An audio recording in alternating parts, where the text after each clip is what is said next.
Hi guys, and today it's time to pick the team to play Millwall tomorrow like I start. In goal, Anthony Patterson. The reason why, because obviously Anthony Patterson is our first choice goalkeeper, and he was absolutely amazing against Fulham. Personally, he was my man of the match. Just nothing got past him, and he was a big reason why I thought we played really well and deserved the replay. But he also helped get the replay as well. It was brilliant, especially that brilliant double save at the end. So yeah.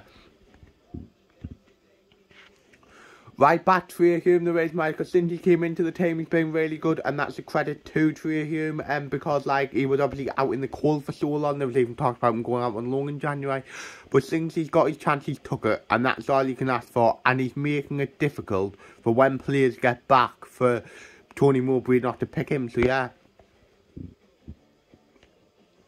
Right centre back Dan Ballard, the reason why, because I thought Ballard had another good game on Saturday against Fulham.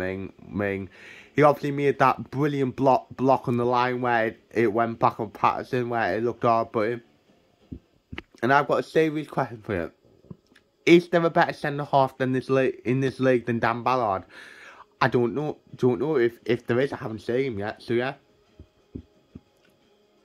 Left centre back Danny Bath, the reason why, because he obviously had another good game against Fulham, was solid at the back, won headers and stuff like that, and obviously Danny Bath has been brilliant this season. How he was deemed not good enough for Stoke, I'll never know. So yeah. Left back Anthony Alicia, the reason why, because I think he did struggle against Fulham, but I think that's down to the lack of fitness and stuff, but was brilliant when he played against Borough. And even though Dennis Serkin is back to fitness, I probably would stick with Anthony Alicia for this game. And I think the game Serkin should be targeting to play is the replay midweek.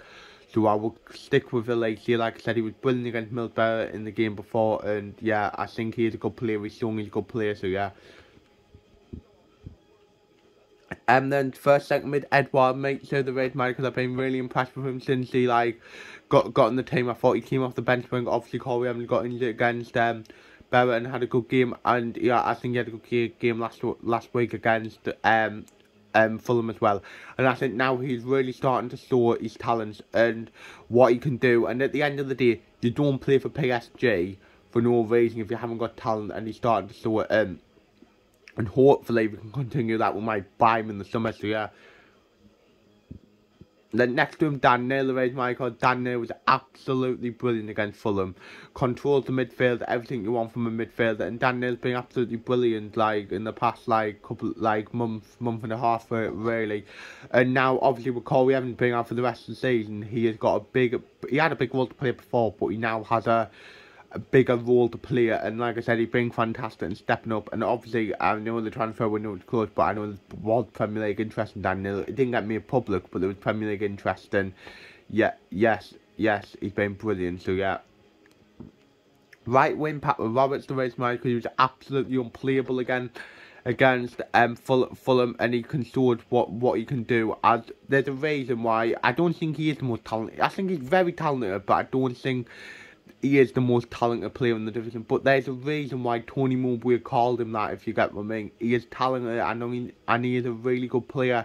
And how we convinced Pat Roberts to join when we were in League One, I will never know.